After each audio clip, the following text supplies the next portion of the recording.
Hello les amis, bienvenue sur ma chaîne où je raconte des histoires de meurtres et mystères.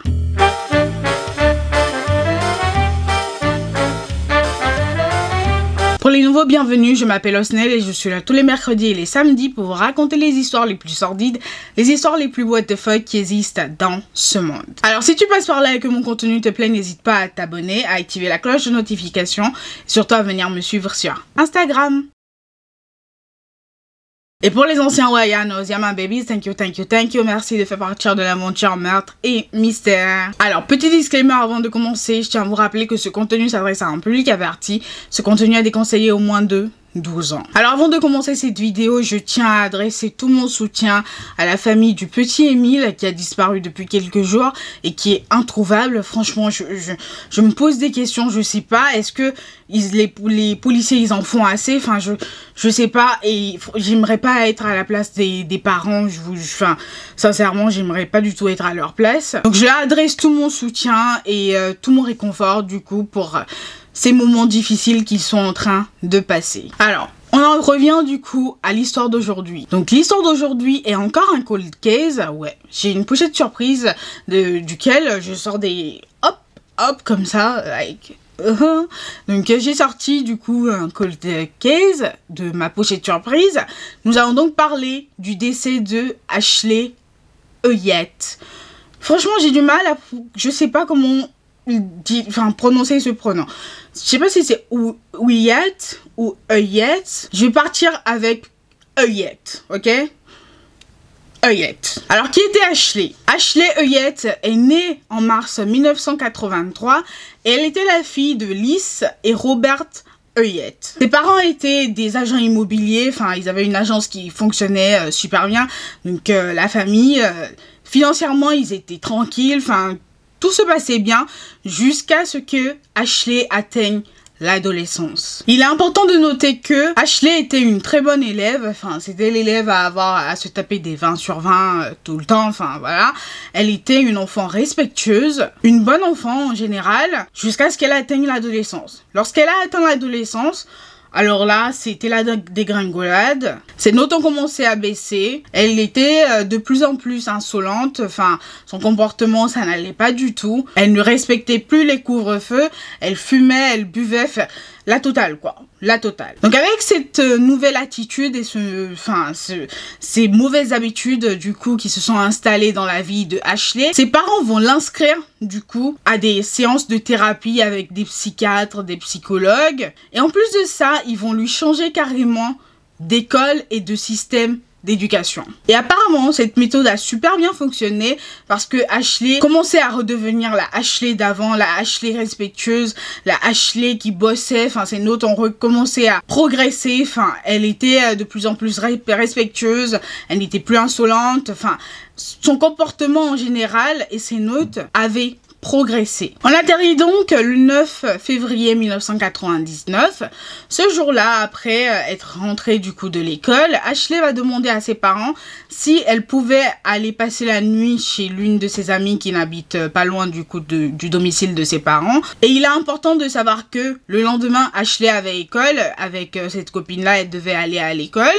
Donc, quand elle a demandé à ses parents si elle pouvait aller dormir chez cette copine-là ce soir-là parce que elle voulait passer une soirée entre filles et qu'il y aurait d'autres copines présentes, ses parents n'étaient pas vraiment d'accord au début, mais vu que le comportement d'Ashley avait progressé en bien et que ses notes s'étaient améliorées, du coup, ses parents ont fini par dire oui. Donc, Ashley est partie chez sa copine pour passer la soirée avec ses autres copines et passer le temps avant d'aller se coucher et ensuite d'aller à l'école le lendemain.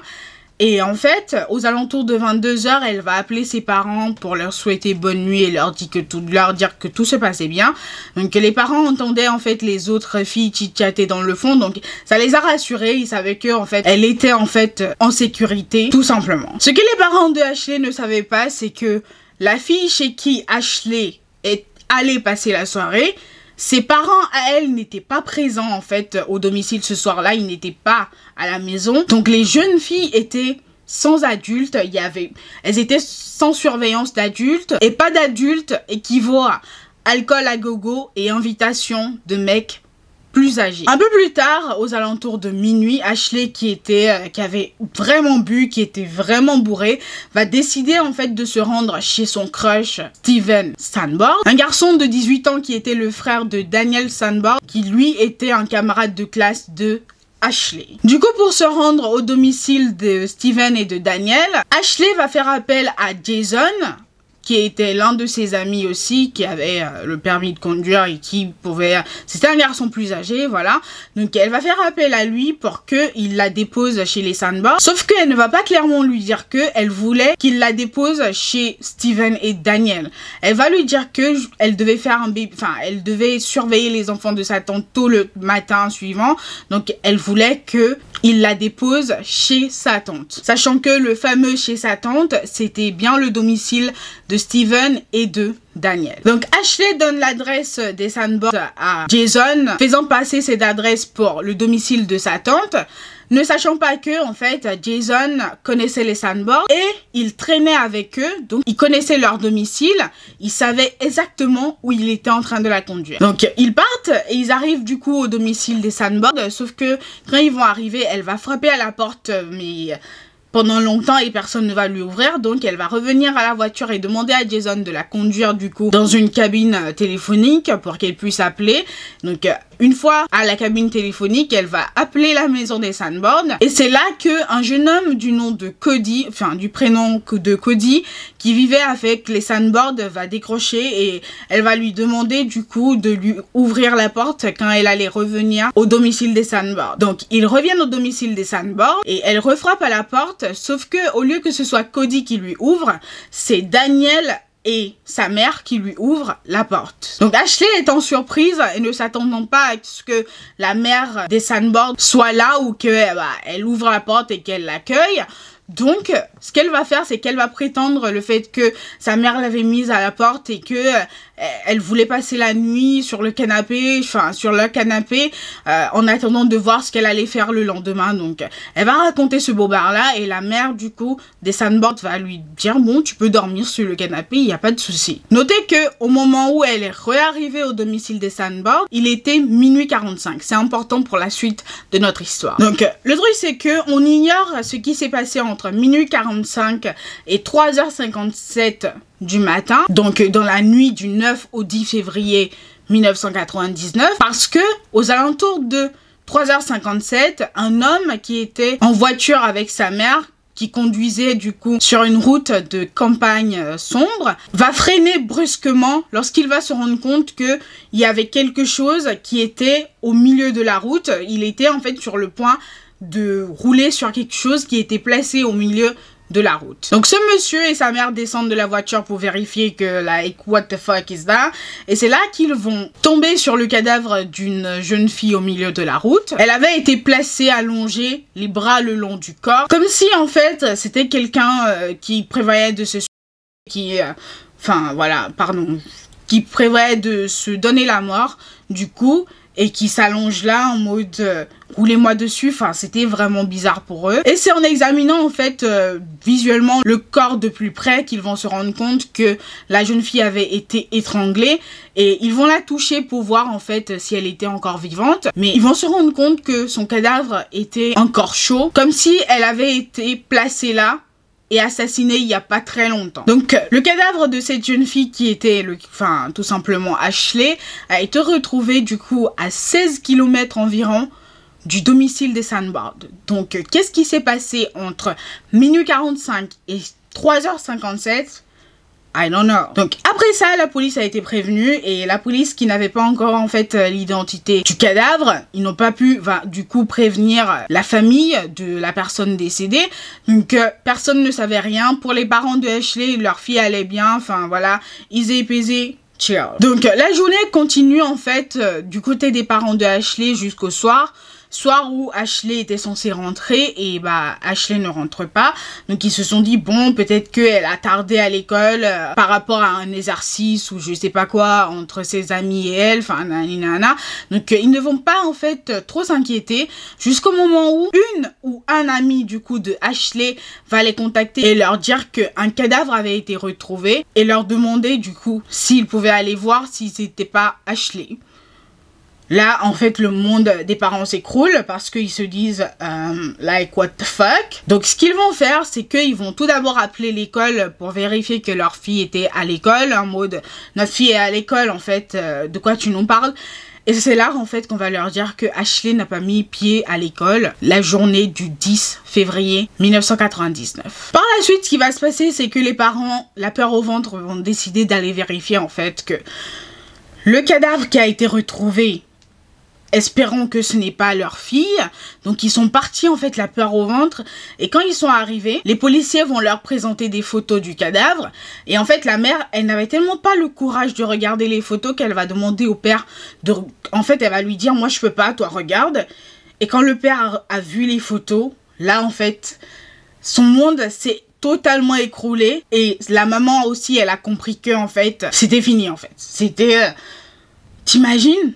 Perdre ton enfant, déjà c'est nope, mais en plus, perdre ton enfant dans des circonstances comme ça, tu ne sais rien, enfin, c'est comme, waouh, ils étaient choqués, like, chouquette, for real. Donc après l'identification du cadavre, une enquête formelle a débuté, et c'est cette enquête qui va mettre en lumière, du coup, la petite escapade de Ashley chez les Sanborn à minuit, du coup, la nuit du 9 au 10 février 1999. Et l'enquête va aussi déterminer que Daniel, le petit frère du crush de Ashley, avait aussi un crush sur Ashley. Donc Daniel avait un crush sur Ashley. Sauf que bah Ashley ne s'intéressait en fait qu'à son grand frère. Donc you know how he was feeling. Je sais pas ce que ça pouvait lui faire comme effet, mais en tout cas, ça lui faisait un effet. Donc au fur et à mesure que l'enquête avançait, les enquêteurs vont du coup commencer à progressivement s'intéresser au Sanborn. Donc la journée de Steven, le 10 février 1999, a été confirmée, a été checkée en mode everything good. Par contre, quand ils vont poser des questions à Daniel sur sa journée, il va leur raconter que la dernière fois qu'il a vu Ashley, c'était à minuit 45 quand il lui a apporté un soda, et que le lendemain, il ne l'avait pas vu au réveil et que bah lui, il est parti à l'école. Sauf que quand les policiers vont vérifier son alibi, ils vont se rendre compte que ce jour-là, il n'a jamais été à l'école. Plus tard, la mère de Daniel et de Steven, du coup, va corroborer la version de Daniel en disant que la dernière fois qu'elle aussi avait vu Ashley, c'était à minuit 45, quand son fils, Daniel, lui avait apporté un soda, et que quand elle s'est réveillée à 6h45, comme d'habitude, Ashley n'était plus là. Mais tout ça, en fait, ne va pas faire que la police va les rayer, en fait, de la liste des suspects, parce que les policiers se sont dit, en fait, il y a un truc à creuser, en fait, avec cette famille, donc ils vont demander un mandat pour perquisitionner du coup et prélever l'ADN des Sanborn, donc perquisitionner leur domicile et prélever l'ADN des Sanborn. Et la perquisition va révéler plusieurs traces de sang et pas mal de preuves indirectes contre eux, mais ils n'ont jamais réussi à prouver que ce sang-là appartenait à Ashley, donc bon, voilà. Par la suite, ils ont prélevé l'ADN de toute la famille, mais je sais pas ce qu'ils en ont fait jusqu'aujourd'hui. Ah non, non. Les policiers n'ayant rien trouvé du coup jusqu'aujourd'hui, les parents de Ashley vont émettre l'hypothèse vraiment publiquement. Hein. Ils vont dire que, selon eux, c'est Daniel qui a assassiné leur fille et que le fameux Cody qui vivait chez les Sanborn à l'époque aurait aidé Daniel à déplacer le cadavre de Ashley. Donc l'affaire en est là, du coup, depuis 1999, l'affaire est toujours ouverte, enfin le dossier est toujours ouvert. Les parents réclament toujours la vérité, du coup, à ce jour, et il y a même une récompense de 15 000 $ pour toute information qui va conduire au meurtrier. Alors avec cette affaire, il y a une affaire parallèle qui aurait pu résoudre le meurtre de Ashley. Je vous explique. Je vous présente Tony Torres. Tony était un jeune homme qui a déménagé de New York avec ses parents pour emménager dans la région où vivaient Ashley et les frères Sanborn. Donc un jour pendant l'enquête du décès d'Ashley, les médias parlaient du coup de l'affaire et Tony, qui regardait la télé avec ses parents, va balancer de nulle part qu'il connaît en fait l'identité de la personne qui a tué Ashley. Et là son père va lui dire, soit tu vas au poste de police et tu donne l'identité du meurtrier aux policiers, soit tu fermes ta bouche à jamais. Parce que vous savez comment à New York, dans le snitch, en fait, ils aiment pas les balances. Donc son père, en fait, va lui rappeler, en fait, les anciennes règles en mode, soit tu vas donner, en fait, ta version et pointer du doigt la personne, soit tu te tais. Malheureusement, le père de Tony, en fait, va regretter jusqu'à ce jour, en fait, le fait qu'il n'ait pas pris son fils par la main et l'ait emmené au poste de police pour donner l'identité du meurtrier de Ashley, parce que 3 mois plus tard, après cette conversation qu'il a eue avec ses parents, Tony a disparu et il est porté disparu jusqu'aujourd'hui. Je vous explique. Tony a été vu pour la dernière fois à une fête qu'avait organisée une amie. Et ce soir-là, il devait aller du coup récupérer des trucs au supermarché en fait pour la soirée. Enfin parce qu'il manquait des trucs. Et la personne, devinez la personne qui l'a emmené au supermarché pour récupérer les trucs. Je vous donne 5 secondes. 5, 4, 3, 2, 1... Jason. Je suis sûre que vous l'aviez. Je sais que vous l'aviez. Donc c'est Jason, le fameux Jason, vous vous rappelez, qui l'a emmené du coup au magasin, au supermarché pour récupérer ce dont il avait besoin. Sauf que au retour, parce qu'il fallait revenir avec les trucs achetés, Jason est revenu tout seul. Donc là, les gens lui demandent en fait où est Tony. Et là, il va leur dire que Tony, une fois qu'ils sont arrivés au supermarché, il a vu des potes à lui dans une voiture et il est parti avec eux. Sauf que en fait, ce sera la dernière version en fait qu'on aura de quelqu'un qui aura vu Tony, en fait, parce que voilà, c'est ce que Jason a dit. C'est Jason qui a dit. De plus, les gens à la soirée vont constater le fait que Jason, quand il est revenu du coup du supermarché, il avait les vêtements tout mouillés, sachant qu'en fait, il n'y avait aucun point d'eau entre la maison et le supermarché. Ça a fait que les gens se sont posé des questions. Et moi aussi, je me pose des questions. Notamment la fameuse question, pourquoi ces vêtements étaient mouillés? Pourquoi? Perso, avec tous ces éléments-là, je pense que ni Steven ni Daniel ne sont les meurtriers de Ashley. Je pense que lorsque Ashley est arrivée chez les Sanborn, elle a été déçue par le fait que Steven dormait, il n'est même pas descendu la voir et elle n'avait pas en fait l'autorisation d'aller dans la chambre de Steven. Donc elle devait être contrariée. Donc pour moi certainement elle a dû appeler quelqu'un pour qu'on revienne la chercher. Et vous vous rappelez, elle avait dit à Jason que la maison des Sanborn c'était le domicile de sa tante. Donc qui est-ce qu'elle a pu appeler pour qu'on revienne la chercher? Ça ne va pas sortir de ma bouche. Faites vos propres conclusions. Donc ça, en plus de la disparition de Tony dans les circonstances Jasonettes, je vous laisse faire votre propre conclusion. Ça ne va pas sortir de ma bouche. Je ne veux pas me faire poursuivre en justice. Faites vos propres conclusions. La vérité, vous l'avez. Vous l'avez là. Elle a dû appeler quelqu'un pour qu'on vienne la chercher. Sauf que qui est-ce qui l'a emmenée déjà là? À qui elle a raconté que cette maison-là était le domicile de sa tante, ne sachant pas que cette personne savait exactement qui vivait là. You're getting it, right? Selon des rumeurs, cette personne qui l'a emmenée en fait sur ces lieux avait un crush sur elle. Donc t'imagines ta crush qui te demande de l'emmener chez son crush en faisant passer le domicile de son crush pour le domicile de sa tante. Et ensuite, qui est-ce qu'elle a pu rappeler pour qu'on revienne la chercher? Je ne vois en fait qu'une seule personne.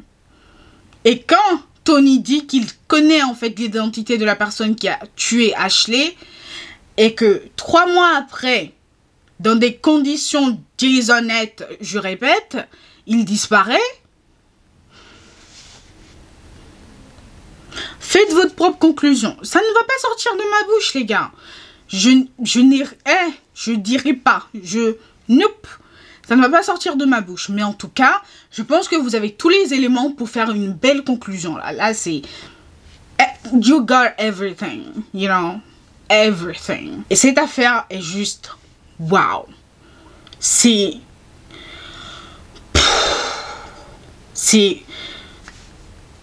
Parce que en fait, si on suppose en fait que c'est la personne à qui on pense tous qui a commis ces 2 crimes, vous voyez en fait les liens ou pas de ces 2 crimes? Pour moi, il y a des liens. C'est lié. Mais si c'est pas lui, ok. Mais si c'est cette personne, ça fait bientôt 25 ans que cette personne est en liberté, en mode chill, en mode comme tout le monde en fait. Comme si de rien n'était. Et ça m'énerve. Ça m'énerve. Bref. Donc voilà les amis, l'histoire d'aujourd'hui. J'espère que vous aura plu. On se retrouve une prochaine fois pour une nouvelle histoire. En attendant, je vous souhaite une bonne journée. Portez-vous bien et faites de bons choix. Bye guys.